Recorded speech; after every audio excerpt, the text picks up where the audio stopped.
สวัสดีค่ะ Thank you for joining us on Newsline. We're broadcasting live on NBT, Radio Thailand FM 88, and on NBT World. It's Thursday, October 30th of 2014, and you're with me, Sand Rahan Utsaha.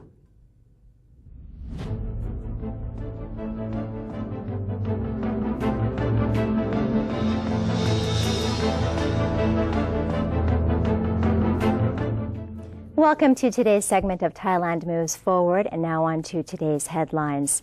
Prime Minister General Prayut Chan-o-cha is scheduled to visit Cambodia today and tomorrow in a familiarization trip as Thailand's new leader and to seek cooperation and strengthen bilateral ties with Cambodia. During his two-day official visit, General Prayut will discuss with his Cambodian counterpart Hun Sen the border problems and will push forward new cooperation projects and an expansion of the ongoing ones. The two leaders will together set the vision of the Thai-Cambodian relationship. Prime Minister Prayut's schedule also includes an audience with the Cambodian King, His Majesty King Norodom Sihamoni, a meeting with Thai investors in Cambodia, and a tour of the AEC Business Support Center. Moreover, he will witness the signing of 3 memorandums of understanding between the two countries. The first MOU is for tourism cooperation. The second focuses on cooperation in anti-human trafficking campaigns, and the last one is about construction of a rail link between Thailand and Cambodia. General Prayut's visit to Cambodia is part of his familiarization trip to ASEAN neighbors in his capacity as the new Prime Minister of Thailand. Cambodia is the second stop in his itinerary after his visit to Myanmar on the 9th to the 10th of October. The trip aims to confirm Thailand's commitments to boost relationships and cooperation with the 9 other ASEAN members. Before chairing a meeting with heads of ministries, Prime Minister Prayut Chan-o-cha stressed the importance of English proficiency for Thais ahead of Thailand's entry into the ASEAN Economic Community next year. The Premier chaired a meeting with ministry chiefs at the Ministry of Education. Ahead of the meeting, General Prayut visited an educational exhibition held by the ministry on the development of education in the Deep South and the country's preparations for the ASEAN Economic Community, or AEC, integration. The Premier noted that the Education Ministry is tasked with studying the languages of neighboring countries in a bid to further enhance the skills of the Thai workforce. Teachers are also required to integrate ASEAN issues into their classes. He also expressed concerns over the impact the southern unrest has on local educational development.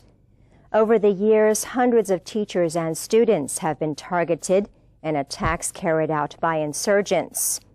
Schools have been damaged, and a dramatic decrease in the number of teachers in the area has been reported. Minister of Justice General Phaiboon Kumchaya has assigned officials of the Department of Special Investigation, or DSI, to lay down a fairer standard on accepting special cases as part of the effort to reform the organization. General Phaiboon has met with Ms. Suwana Suwanajuta, who was appointed by the Cabinet as the new DSI chief this week, as well as DSI executives and heads of various bureaus under the department's supervision in order to give them his policy guidelines. The minister instructed all the officials to arrange a meeting among themselves so as to set a clearer direction on which types of issues should be treated as special cases. According to General Phaiboon, the DSI's definition of special cases had previously been altered, and instead of consulting the Committee on Special Cases, the DSI chief took over the power to decide whether or not to accept the cases at hand. The Justice Minister, therefore, insisted that from now on, the DSI would be obligated to work closely with the Committee on Special Cases. He said the move would help ensure fairness and prevent political intervention, which would in turn regain people's trust in the organization. The National Legislative Assembly is scheduled to review its representation to the Constitutional Drafting Committee today. National Legislative Assembly, or NLA, President Phonphet Vichitcholachai said that the legislature has set a session for October 30th and 31st to deliberate an urgent agenda involving the nomination of 5 of its members to sit in the Constitutional Drafting Committee. Mr. Phonphet added that the upcoming sessions will also continue deliberating the second and the third readings of 2 draft laws related to labor skill development and the protection of the homeless. Moreover, the NLA will review 9 draft laws proposed by the Cabinet before deciding whether any or all of them will be accepted for formal deliberation. Minister of Finance Somai Phasi will submit the law of succession to the Cabinet early next month before it is reviewed by the National Legislative Assembly. The minister said the ministry was now discussing the succession legislation draft with the Council of the State and Deputy Prime Minister Wisnukra. After they finished reviewing the draft, it would be proposed to the Cabinet for consideration. It might take 3 to 4 months for the NLA to review the draft.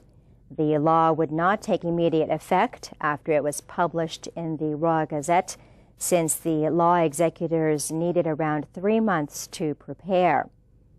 After the law of succession, the minister will work on the Property Act draft.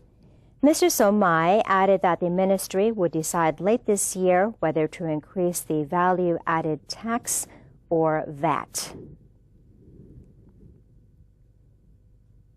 Thailand's 2015 ranking in the Ease of Doing Business Index by the World Bank has gone up thanks to an easing of restrictions by the government. Mr. Ulrich Zakau, the Bangkok-based World Bank country director for Southeast Asia, said that Thailand's ranking in the 2015 Ease of Doing Business Index has gone up to the 26th from last year's 28th position. This index is determined as a one-year prediction and involves 189 countries worldwide.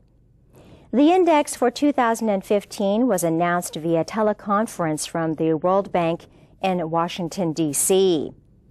The main reason for the improvement is the priority the government is giving to service improvements. One example is construction permission. Construction permission is given by the Bangkok Metropolitan Administration, which is the responsible agency, but the BMA has now authorized district offices to grant approvals where the proposed construction is not taller than 8 stories. In addition, the Department of Business Development's cross-district partnership and company establishment registration allows the registration to be done at any office of the department. The Thai government also has a policy of attracting foreign business interests to invest in Thailand, with special offers such as a reduction in the property transfer fee from 2% to 0.01% and a reduction in the rate of corporate income tax from 30 to 20%. However, Thailand still has to make improvements in other services such as access to loan credit, solutions to bankruptcy issues, and investor protection. These are mainly related to laws that obstruct investment and could be amended.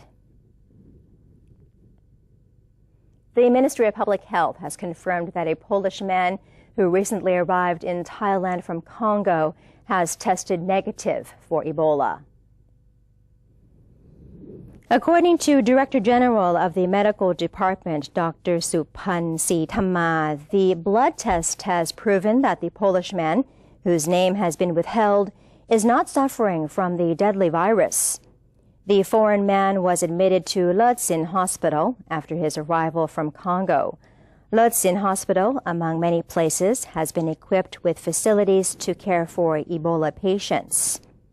Despite the negative blood test, another test will be taken again 3 days from now. His blood was sent to the labs at both Chulalongkorn University and the Ministry of Public Health, and he reportedly has no fever. People close to the man have been told to mind how they interact with the patient. The Polish man, who recently came from Congo, works for the United Nations. Our next story is about not forgetting our past, as it was just World Day for Audiovisual Heritage. World Day for Audiovisual Heritage is held in honor of the recordings and archives that preserve our history, and NBT World Correspondent Suchani Rungmunporn went to the event to find out why this is such an important topic that many of us don't think about as often as we probably should. Audiovisual documents, such as recordings of films, radio programs, and television, have served as invaluable tools for people, especially younger generations, to understand history, culture, and gain deeper insights into our world. Audiovisual documents allow us to see, hear, and learn what things may have been like in the previous eras, and to contemplate and understand what came before. The historic moments in media that have been recorded and preserved can be accessed from archives to provide us with a direct way to see, hear, and learn about a wide range of things. Since we have now entered the digital age, though, the sound recordings and moving pictures that had previously been kept in archives are increasingly available in digital form, which may make preserving the physical archive seem obsolete. However, there are some who feel that holding on to these original audiovisual documents is still important, as it helps to maintain our cultural identity. แล้วพอ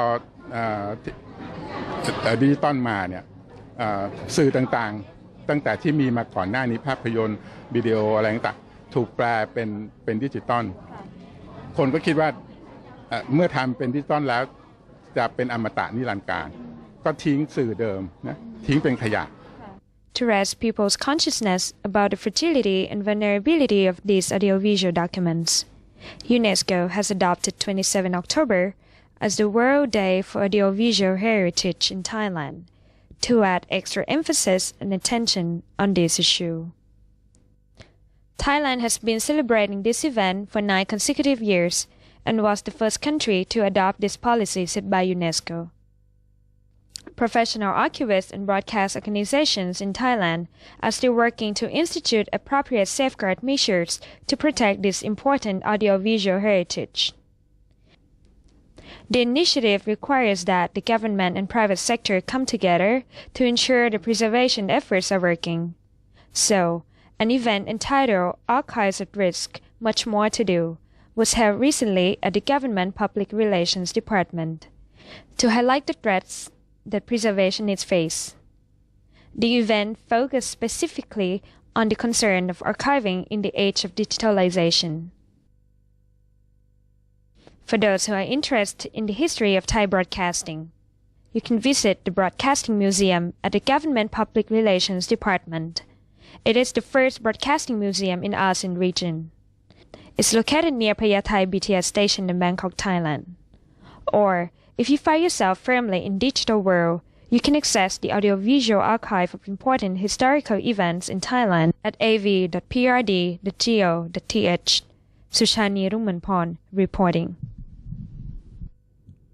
And Bangkok Airways is launching 4 new routes in support of Chiang Mai International Airport's bid to become the hub of aviation in northern Thailand and in preparation for competition in the aviation and tourism businesses. Mom Luang Nantika Warawan, Bangkok Airways Vice President for Corporate Communications, revealed that Bangkok Airways is using Chiang Mai Airport as the hub for the new routes, namely Chiang Mai to Phuket, Chiang Mai to Udon Thani, Chiang Mai to Mandalay, and Chiang Mai to Yangon, because of the province's capacities in tourism, economy, and investment. The province also provides a gateway to Indochina, allowing travelers to continue their journey on to neighboring countries via many routes. The new routes will cater to travelers who would no longer need to make flight connections in Bangkok. The new routes will also make it easier to operate code-sharing flights with other airlines at Suvarnabhumi Airport. We have our own airport in Samui, which we use Samui Airport as a southern hub that flies from Samui, go to Singapore, Malaysia, to Singapore, Kuala Lumpur, and Hong Kong. And we use the Samui as a hub to go to other beautiful beach destinations in Thailand, like Phuket, Krabi, as well as we fly from Samui to Chiang Mai. For the moment, we think that we look at the northern hub, and we find that Chiang Mai would be the best, let's say, place to place our northern hub. So that's why we decided to open Chiang Mai as our northern hub for flying, connecting passengers coming into Chiang Mai to go to Udon Thani or to Phuket, and also we go to Mandalay and Yangpu. With the launch of the 4 routes based off of Chiang Mai Airport, Bangkok Airways now has 3 aviation hubs: Suvarnabhumi Airport, Phuket Airport, and Chiang Mai Airport. The airline now boasts 24 routes, 11 of which are domestic and 13 of which are international. The airline is preparing to face increased competition in the airline business that would come with the ASEAN Economic Community in 2015. And another airport might be marked as the company's aviation hub, and the number of flights might be increased. According to the University of the Thai Chamber of Commerce, or UTCC's Economic and Business Forecasting Center, the upcoming Loi Krathong Festival is expected to generate up to 11.1 billion baht of revenue. The center recently conducted a survey on public spending during the holiday on 1,307 respondents across the country. Around 77% of those surveyed said they will participate in the festival. Most noted that they will celebrate the occasion in their own province, as they remain frugal with their spending due to the slow recovery of the Thai economy. Public spending this year is predicted to reach 11.13 billion baht in total, with each person spending about 1,678 baht on average. Spending is expected to be 2.37% higher than last year. The Loi Krathong Festival, to be organized at 7 major venues nationwide, is expected to draw more than 660,000 visitors, and this year the holiday falls on November 6th. And that's the end of today's edition of Thailand Moves Forward. It's time for a break, but let's take a look at the exchange rates and commodity prices first.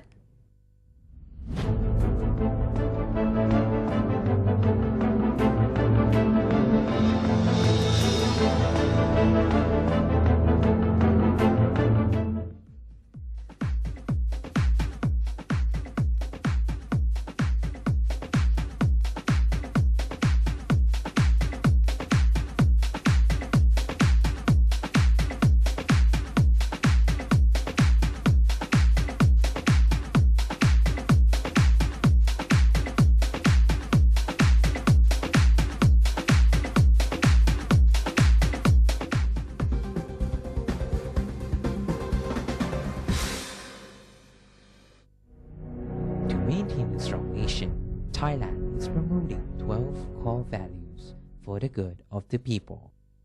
The second core value, being honest, sacrificing, showing restraint and determinations in doing good for the majority.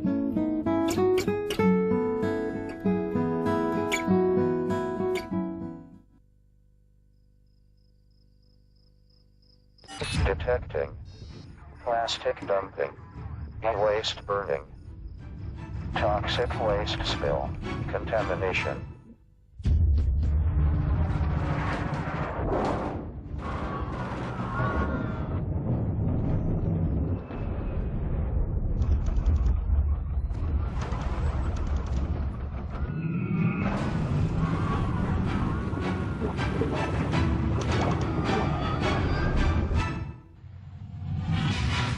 Don't let your waste strike back. Put trash in its place. Think when you throw.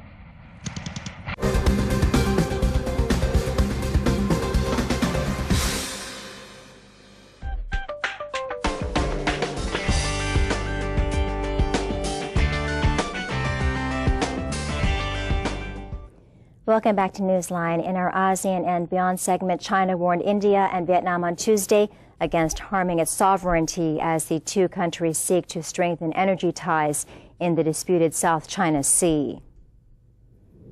India and Vietnam are expected to sign an oil exploration agreement in the South China Sea during Vietnamese Prime Minister Nguyen Thanh Dong's two-day visit to New Delhi.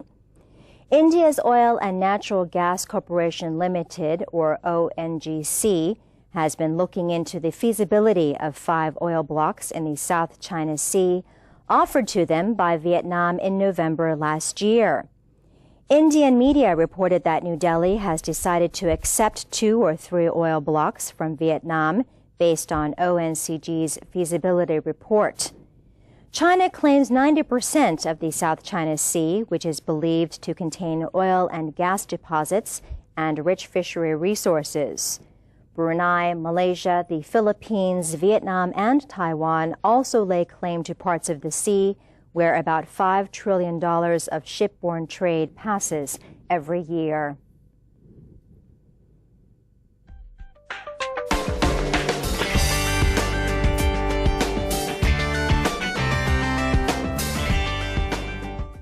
Let's now take a look at what is happening elsewhere in the world. Authorities yesterday started investigating what caused an unmanned U.S. supply rocket to explode in a fireball moments after liftoff from a Virginia launch pad, destroying supplies and equipment bound for the International Space Station. The 14-story rocket, built and launched by Orbital Sciences Corporation, bolted off its seaside launch pad at the Wallops Flight Facility early morning yesterday. It exploded seconds later. The cause of the accident was not immediately available. While no one was hurt, witnesses said the explosion looked like a ball of fire and shook buildings for miles. The rocket carried a Cygnus cargo ship with more than 2,000 kilograms of equipment and supplies for the station, a $100 billion research laboratory owned and operated by 15 nations that orbits about 418 kilometers above Earth. Officials said investigators will need days to determine where the failure began, while estimating the value of the rocket and cargo ship at $200 million. And that's it for today's edition of Newsline. If you have any comments or suggestions, please feel free to email them to us at newsline.nbt@gmail.com. You can also follow us on Facebook by simply typing in NNT, and you can check out our website at thainews.prd.go.th/newsing. We're going to say goodbye with some footage of tourists waiting for the sun to rise on top of a mountain in Chiang Mai province. Have a wonderful day. I'm Sandra Han Utsaha. สวัสดีค่ะ